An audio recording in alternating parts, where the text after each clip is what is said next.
I'm joined by Sharon Campbell, who is Deputy Head of Communications with Trinity College Dublin. Sharon, you're very welcome to the show, and thank you for joining me from your home.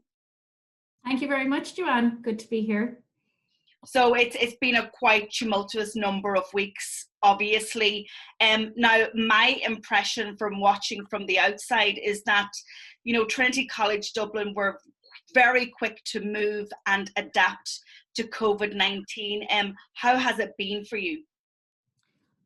So I suppose, as it has been for everybody, very reactionary. And I think what we did was our main aim was to get information out there as quickly as possible to our key stakeholders, our students and our staff, and to disseminate those to the relevant audiences and the right channels and in the right manner. I suppose you have to use different language and disseminate the bigger messages to different audiences. And that's important to look at that and assess that. We have, One of the things that we spoke about earlier was how important trust and transparency is for you. And that's really where you hang your hat in terms of the communications and the digital comms, right? Yes. So as I said, the key thing was to be as transparent as possible and get the information out there as quickly as possible. We didn't want any kind of conversation about or assumptions that people might make or speculation. That's very dangerous in a crisis situation. And we try and gather all the community, especially with social media, which is, I suppose, one of the key areas that I work on and lead across the university, is that the one message is coming out from the university, and there's not other channels associated with the university giving mixed messaging. So we have a very good central communications group and communicate well with our other areas across the university. Now, we know from listening to and hearing about your social media case study at Trinity that you have a large volume of social media assets. How do you coordinate kind of singular and cohesive communications across multiple channels, or did you dedicate the crisis comms through central corporate accounts? So I suppose the plan is and will be, even going forward now, we're moving into a different stage, I suppose, if you could call it a little bit more settled, but from the outset, that yes, the main information would come through the central channels, that there would be no, and then the other channels would share it out from there. So, and that means that there's clarity and consistency, and that there's nobody else taking it upon themselves to share out and take up an idea about something. And this is especially important around HR information, around students and classes and online, things moving online, how exams and assessments will be progressed with, and other things like how our students are being looked after through counselling and medical information and testing. So that's all very important. So we're very lucky to have a very good, what we call social media group. So, and we meet usually once a week anyway in normal business. And now what we're doing is meeting once a week on Teams as well, on Microsoft Teams. And we find that very helpful to find out what's going on in the other areas, what might be their concerns that need to be possibly raised and addressed with senior management and dealt with, or what they might need help with, or for us to ask them to disseminate information. So one of the things you mentioned is that you have a robust team managing social media. Do you think that is standing to you now that you are active and that you are very proficient and competent on social? Because I'd imagine social is your friend right now, in the main, mostly your friend and not your foe. Well, you are right. It's funny, or it's interesting to see how much communications has become respected, or has become much more respected in this scenario, in this situation, and how much people are actually looking at how digital comms and social media is impacting and how that is a huge channel. or multiple channels there. I suppose it was always seen as important, but maybe not the key one that is being used. I think what we have is, yes, we have a team within the central office of our public affairs and communications team, but our Trinity social media is much broader, and it's to do with those people that are doing it on the ground in each local school and department and area. We would have, disability, as I mentioned, the counselling service, and we bring those into that group so that we can support them in their needs and assist them, but also so that we as central function understand what's going on across the campus. So yeah, no, I think it's very important.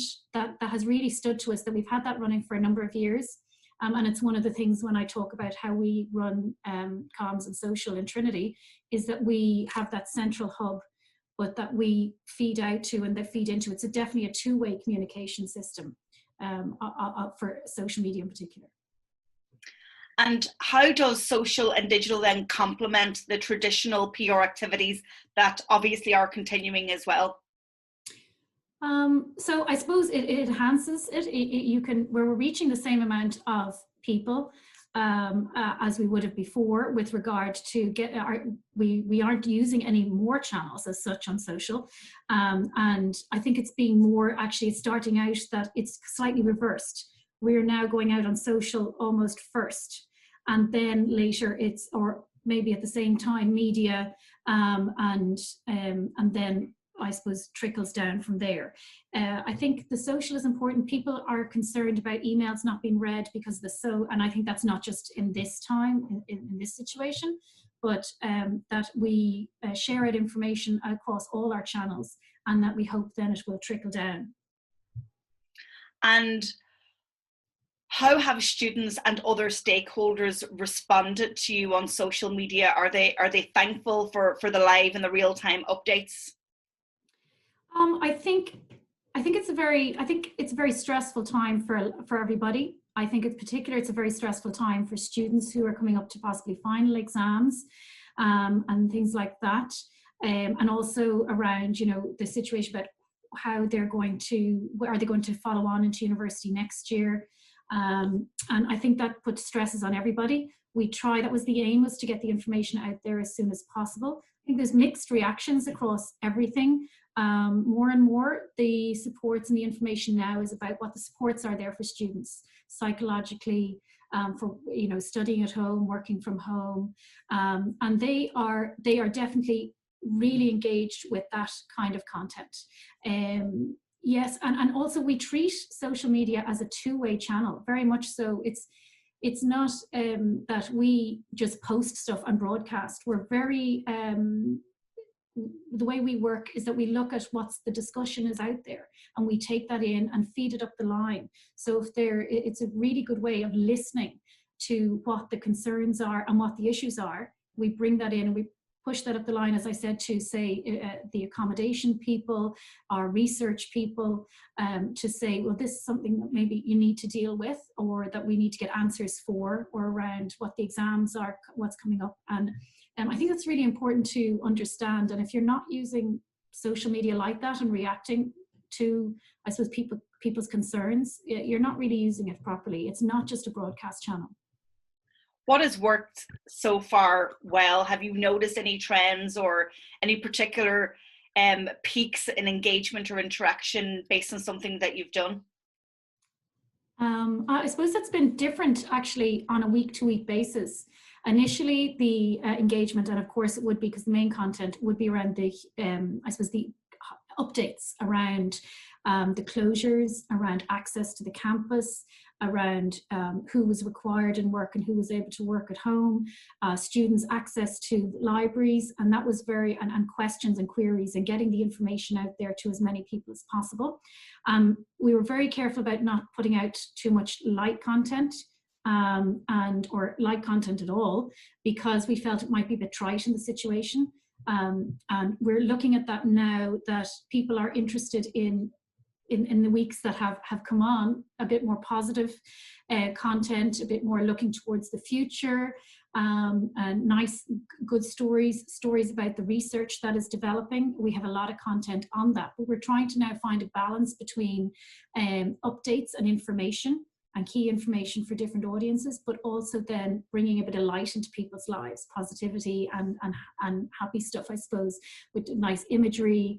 And that's very important, I think, to bring that into people's lives when you can. And so obviously your working life has changed because you're not in the university, you're at home, but have your tasks changed? You're clearly perhaps busier. What adaptations in your working life have happened for you? So just the fact that the situation, as in where I'm sitting on a daily basis, is a different location. I actually when we closed down and the further restrictions were due to come, I actually went in and cleared out my office and I brought home every piece of equipment that I could because I find it easier to work off a full PC. And a couple of my colleagues did that then, since we feel like we're going to be here for the long haul. So I have a good setup with lots of screens. So for monitoring and working like that, it's very important. But the tasks in itself, I suppose, haven't, maybe a little bit more reactionary. But we would be like that in certain situations if an issue arose anyway in the college, and we would be prepared for that. And as comms people, and I think anybody working in comms and in this situation would be a little bit more used to that reactive situation than other areas possibly. Lots of out of hours work. I think for the first 2 weeks possibly we worked maybe straight all the way through 7 days a week. We did then try to institute some breaks because it's very important for your mental health and for the team. So we tried to take some time on and time off and switch between and tasks and things like that. But no, it really hasn't changed my daily tasks at all, just that the situation where I do my work has changed.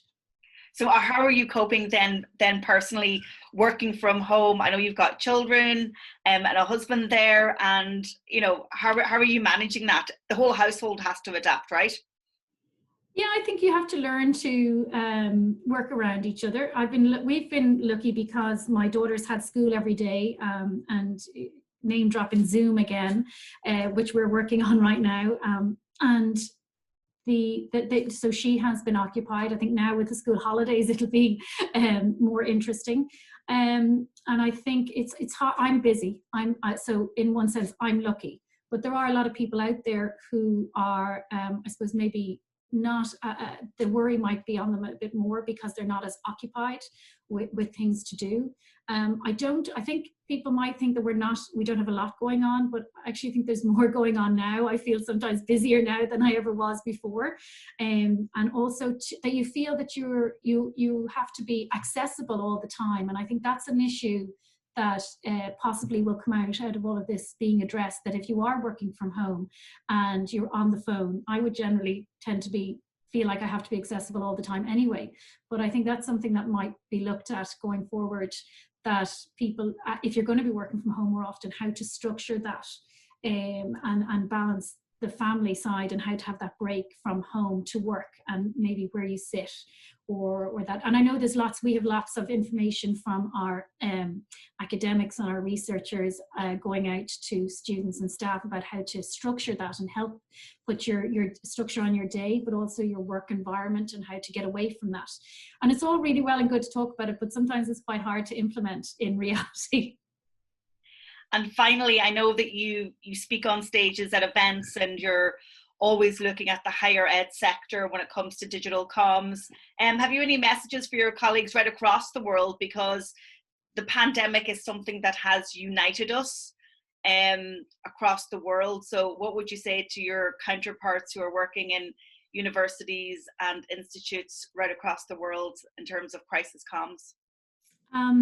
Well, I suppose one thing that has actually, especially in the early weeks when it was very intense, and it was, you know, and I have to say in my situation, and I know there's lots of other areas out there, I can't even begin to imagine what healthcare workers on the front line or the emergency services, and there's lots of other areas that I'm sure we're in a much worse situation, and other people in other positions. I can only speak for myself, and I don't attempt to compare that to that. But I suppose I think one thing is that this too will pass. And I think that helped me an awful lot in the early days. And as it goes on, I think I have to keep saying it as well. But that it's a stage, and that you have to look at what the benefits are. If there, as much as there are negatives to it, well, what is the positives that it has brought into your life? Maybe getting to see your family more often, whether that's mostly positive or sometimes not. But and also how I suppose we're very lucky with the technology that we have, and being able to, for both personal and both work related features, being able to communicate with work. But I think it has brought an awful lot to personal lives as well, communicating with friends, with family, being able to talk to people all over the world. I think people took that for granted and they didn't really see the benefit of it. Well, I think they knew the benefit of it, but maybe not as much as we do now, and understand how lucky we are with what we have. If this had been in a different time, we would be living very different lives. So I think that's something to take away. We're lucky with technology. And you know what, Sharon, we will learn so much from this as it continues to evolve. And you have another crisis under your hat in terms of your career in communications. But thank you so much for joining me on the Public Sector Marketing Show. No problem. Thank you for having me, Joanne.